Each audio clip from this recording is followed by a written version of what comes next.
It's time to change your world. It's time to let it go. The things you used to think, the things you used to know, they don't help you anymore. It's time to change your mind. If it's peace you want to find. This is Kurt Kaikonen, pastor of Calvary Chapel, Waterford, at your neighborhood church. Today on Change Your World, we'll be in the book of 1st and 2nd Samuel. So grab your Bible and let's get started. It's time to change your world. You need to let it go. Oh, oh. But there's not really anything necessarily wrong here if David's idea was that he just wanted to take a census of the people. And that's because in Exodus 30:12, God places rules for taking a census, where he says, when you take a census of the children of Israel for their number, then every man shall give a ransom for himself to the Lord. And what it's saying here is that a census that's built on the law, it would require a half a shekel from every man to pay the bills at the sanctuary. But in David's census, there was no money collected because this wasn't just a census of the people, but this was a numbering of Israel's troops to see how strong they were to be able to go to war.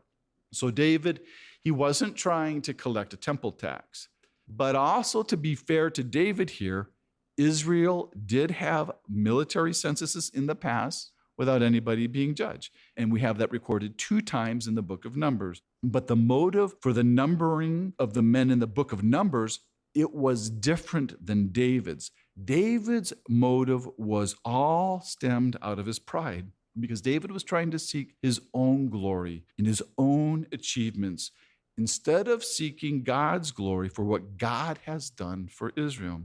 And what David is doing here is so obviously wrong that Joab, he even confronts David. And by now, we really have a sense of who Joab is. Where Joab, he really isn't all that spiritual. Where we know that Joab is an opportunist who will compromise his own standards to the point of even having to commit a murder if he has to. But here, even Joab knows this is wrong. And so Joab, he tells David, and not only does Joab tell David this is wrong, so do all his captains. Because what David is trying to do is against everything David has ever taught the people to this point, where he had taught them to trust God, not to trust in numbers, that you don't put your confidence in the arms of flesh. And we don't really know what David's thoughts are here or why he's trying to magnify his military achievements. Maybe it's something to do with his legacy, or maybe now because he's older, he's trying to maybe organize the military for Solomon, who's inexperienced. But David, he does go against all the advice of Joab and against his captains. And so they're not very excited about this census, but they do obey and they do go because it's King David's order. And so now the next 9.5 months, and the same amount of time it takes to have a baby, David gives birth to his son. And they didn't count any of the Levites because the Levites, they were exempt from military service. And because Joab, he didn't really agree with the census, he left out the tribe of Benjamin. But we don't find that out here, but we find that out in 1 Chronicles 21. And so now Joab, he brings in this incomplete number of 1,300,000 fighting men who drew the sword. And having 1,300,000 fighting men, that would estimate the population of Israel to be around 6 million people at this time. And so in 2 Samuel here, where we read, we're told there's 800,000 men from Israel and then 500,000 men from Judah, which equals 1,300,000 men. But in the parallel passage in 1 Chronicles 21, the numbers there, they're slightly different, but they can be explained. And some of it's explained by being rounded up, where here it says 500,000 men. Well, in 1 Chronicles, it says there were 470,000 men. So that's just rounding up. And then for Israel, it gives a number of 1,100,000 men, where it just says men there, where in 2 Samuel here it says men who drew the sword. So this could be a total of all military-aged men, which included all the untrained men for war. But either way, and however it was, both passages are different from each other. But to us, it really doesn't matter, because David here, what he learned is that he has a really big army. And it was immediately when he found this out that his heart condemned him, that he sinned. And that's the way it always is. After being enticed to sin, and then you commit it, that's when your heart condemns you. And here, David, he didn't need to be confronted by anyone to confess that he sinned. David is confessing his sin to God before the prophet Gad ever shows up. And if you remember, David only confessed to what most of us would have called David's greatest sin, that sin he committed with Bathsheba and against Uriah. He only confessed to that sin only after Nathan the prophet came and confronted him about his sin. Where at that time, even after being confronted, all he said was, I have sinned.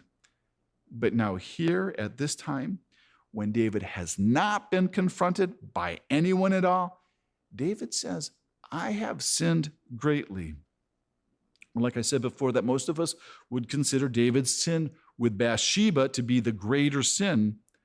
But here, David is very sensitive, and he's aware of how great this sin is. Because with David's sin with Bathsheba, it didn't cost the whole country the way that this sin will. That through the sin with Bathsheba, David, he lost personally 4 of his sons' lives. But this sin will cost Israel the lives of 70,000 men. So this is a great sin. And that sin with Bathsheba, that was committed only an afternoon of lust. But this sin of counting Israel's military, this sin of David's pride, this act of willing rebellion against God, it took him 9.5 months to complete. So this wasn't just a mistake or something David did unknowingly. David knew exactly what he was doing, and he knew it the whole time that it was wrong. And he had been addressed about it. He had already been warned. That was with Joab and with the captains. But David, he wouldn't listen. And for 9.5 months, David had every opportunity to repent from his sin. But he wouldn't do it. He wouldn't yield. And so in many ways, this seems to be the greater sin. And God forgave David as soon as he confessed his sin. And David, he admits here that it was iniquity. And iniquity is a different kind of sin. It's not just a sin. It means it came out of his bent nature toward wickedness, his corrupt nature. And David admits here to being a fool, that what he did was very foolish. And so he never tries to justify his sin or to blame anyone else. He doesn't make any excuses for himself. And so the very next day, Gad shows up early in the morning, sent with a message from God. And being confronted by God's prophet Gad at this time is a lot different than when David was confronted by Nathan the prophet. Because unlike with Nathan the prophet and David's sin with Bathsheba, here God is giving David the privilege of choosing the consequences for his sin. And he didn't have any choices with Bathsheba. He was told what his consequences would be. But here, the prophet Gad, he lays out 3 options that require David to make a decision, where David will get time to think about it. And then Gad will go back with David's answer to the one who sent him, whatever David's choice is. In God, he doesn't want to hear the answer coming from David himself. God here, he chooses to use an intermediary, so he chooses his prophet Gad. And the 3 choices that Gad lays out, the first being 7 years of famine. And David, he knows what a famine is like because Israel has already had at least one famine during David's reign. Because if you remember what Saul did to the Gibeonites, and that was only 3 years of famine. So this is 7 years of famine. And with a famine comes death. And David knows that with a famine, some people will die. And it will be this lingering death of starvation. And 7 years is a long time. Though if you read it in 1 Chronicles 21, it says it's 3 years. 3 years is a long time. But with a famine, the ones who would die would all be the poor of the land. Were David's family, they probably wouldn't have been affected, or neither would the rich, because they would have been able to find a food source from one of the neighboring countries. But a famine would devastate the poor, and it would devastate the middle class, because this is an agrarian society. Most of the people live on the food that they produce. They don't have great storage capabilities. But if David wants to avoid the famine, he can. And so Gad, he gives him a second choice, which is to be pursued by his enemies for 3 months. And David, he also knows what that's like, because David had to flee for Saul. That was like 10 years. And then he had to flee from Absalom. And if David chose the 3 months fleeing from his enemies, he knows that some people will die, but most of them will be military men.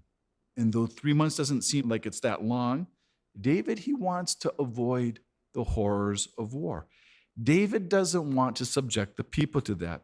And that's the big reason that David doesn't choose this option, because that's what he's telling us when he says he doesn't trust men, because he's seen what men do to other men. Most of them, they don't have any mercy. And I'm pretty sure that David, he's probably seen everything that can happen in war.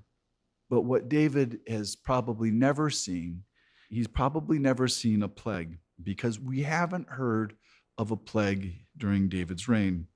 And that's what David chooses. Though it almost sounds like David didn't want to make a choice. He's just saying, please let me fall into the hands of the Lord, for his mercies are great, but don't let me fall into the hands of man.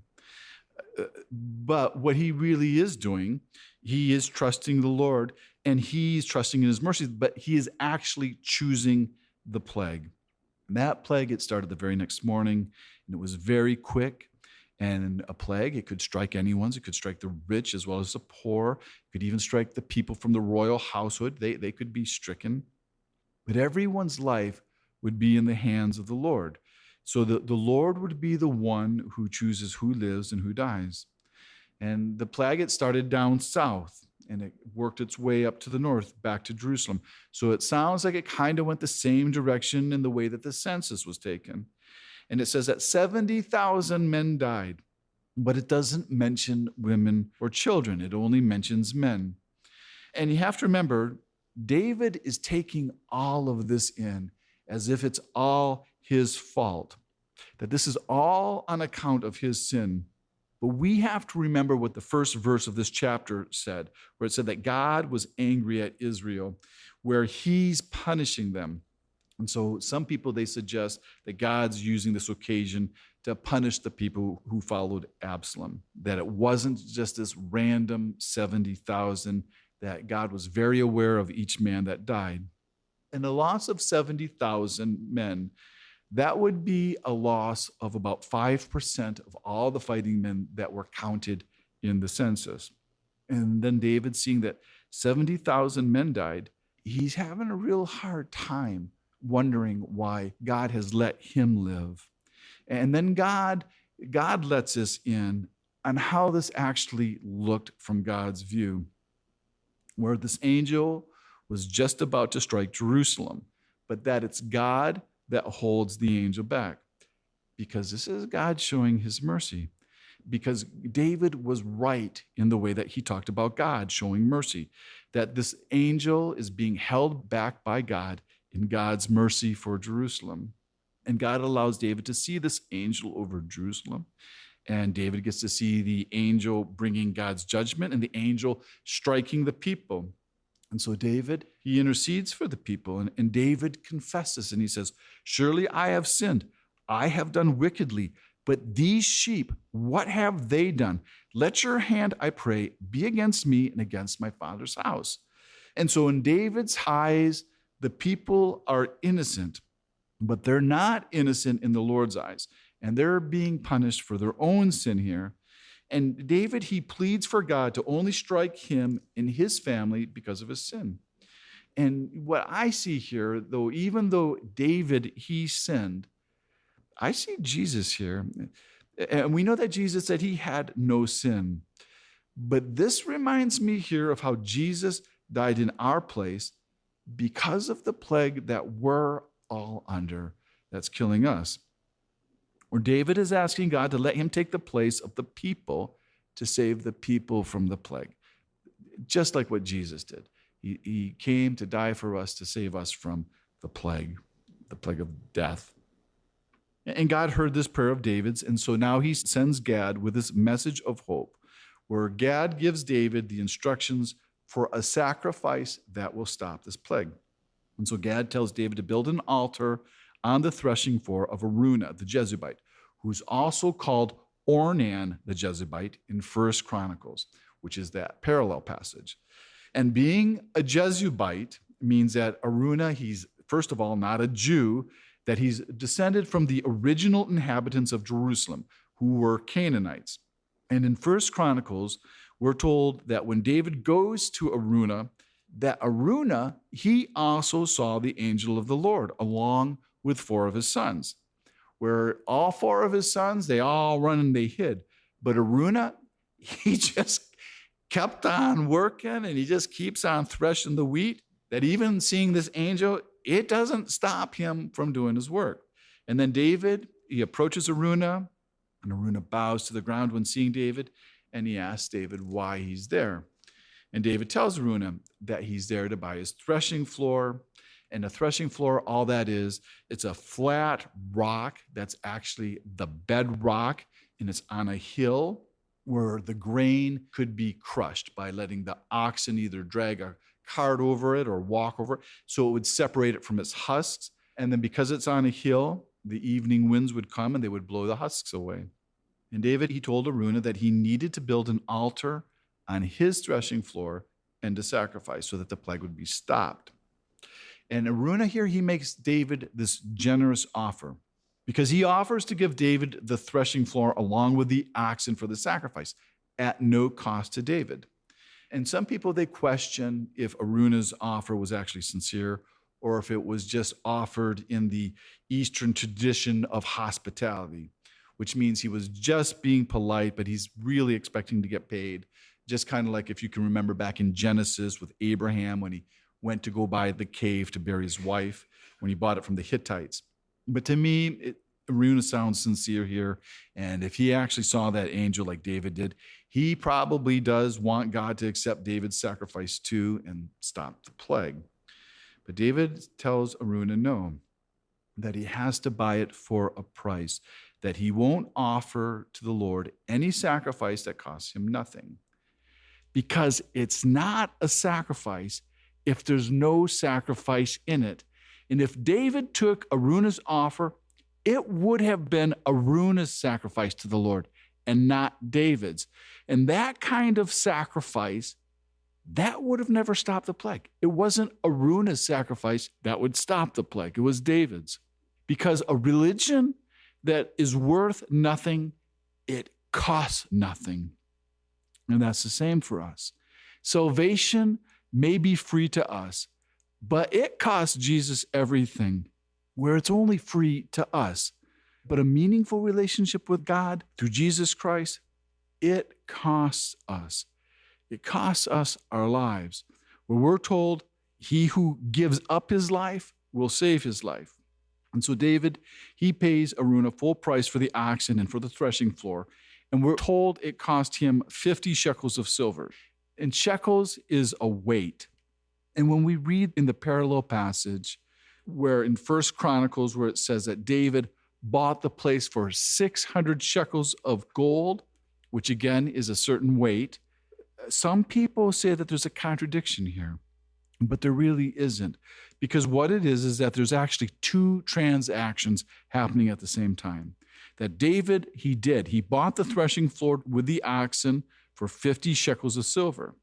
But David also bought the whole field, the whole place around the threshing floor, and he bought that whole area for 600 shekels of gold. So both of these places, and the way it's written in the scriptures, they're both different Hebrew words, meaning different Hebrew things. And it doesn't tell us in our text, but we know that God accepted David's sacrifice because we're told in 1 Chronicles 21:26 that God consumed the sacrifice with fire from heaven. And so we can see here that it wasn't the 70,000 men that died that atoned for Israel's sin, but it was David's sacrifice that stopped the plague. And we have to remember that in the beginning of this message, we talked about that God was multitasking here, where he's working on very many different levels at the same time, where God was dealing with Israel's sin on one level and David's pride on another level. But here we see that God was also working on even another level, an eternal level, because God has a greater purpose in David acquiring this piece of land, because this piece of land is where Solomon will build God's temple, where we learn that this is the place, the same exact place where Abraham came to offer up Isaac, where God, he called Isaac Abraham's only son, which took place in the book of Genesis. And it tells us in the book of Genesis that that took place on Mount Moriah. And we learn not from our text here, but again from 1 Chronicles, that Araunah's threshing floor is also on Mount Moriah. It's the very same place. It's the very same place that the temple will be built. And then just on the other side of the wall, when Jerusalem is built, still on Mount Moriah, that's where Jesus will be crucified, where Jesus offers the sacrifice that stops the plague of all mankind, the plague of sin and death. So this is a very important piece of property. And if you were a Muslim and you were asked, well, where is this piece of land? Well, they would tell you it's in Jerusalem, and they tell you it's on the Temple Mount under the Dome of the Rock, which is a Muslim temple. And there is a piece of bedrock with a cave inside of it under the Dome of the Rock, the Muslim temple. But Chuck Smith, he says that that rock that's under the Dome of the Rock, it couldn't be a threshing floor for oxen to tread, where the rock itself, it does not meet the criteria or the description of a threshing floor. And I'd only been to the Temple Mount only one time, and that was back in 1995, and that was with a tour with Chuck Smith, and he showed us a place that has a piece of bedrock that meets the description of the threshing floor of Araunah. And that's located 322 feet northwest of the Dome of the Rock. And it's under a little gazebo, and it's called the Dome of the Spirits or the Dome of the Tablets, where Chuck believes this is where the original temple was built. And you might wonder, why does it even matter? Well, it matters because it was prophesied that the Antichrist will allow the Jews to rebuild their temple, and it will be rebuilt in the same exact spot where the temple had always stood. And that would be really hard to do if Araunah's threshing floor is under a Muslim temple. But I actually don't plan to be here when that temple's built, and hopefully you won't be here either, because that'll mean that you missed the rapture. And so this is the end of 2 Samuel. Next week, we'll finish the life of David with the first 2 chapters of 1 Kings.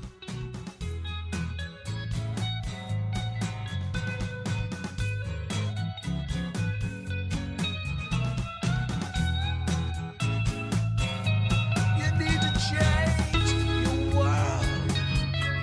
You need to let it go. Oh, oh, oh. Thanks for listening to Change Your World. Change Your World is an outreach of Calvary Chapel, Waterford, and your neighborhood church. If you're listening to Change Your World in the Detroit metro area, why don't you join us for church this Sunday? Our service time is 10 a.m. at Calvary Chapel, Waterford, 183 South Winding Drive, Waterford, Michigan. We're competing with the Catholics. It's only an hour. All the donuts you can eat, and you don't have to believe a thing we say, but it could change your world. You need to change your world. The rest of today's message can be heard at yourneighborhoodchurch.org. So check us out and download the app. And until next week, remember,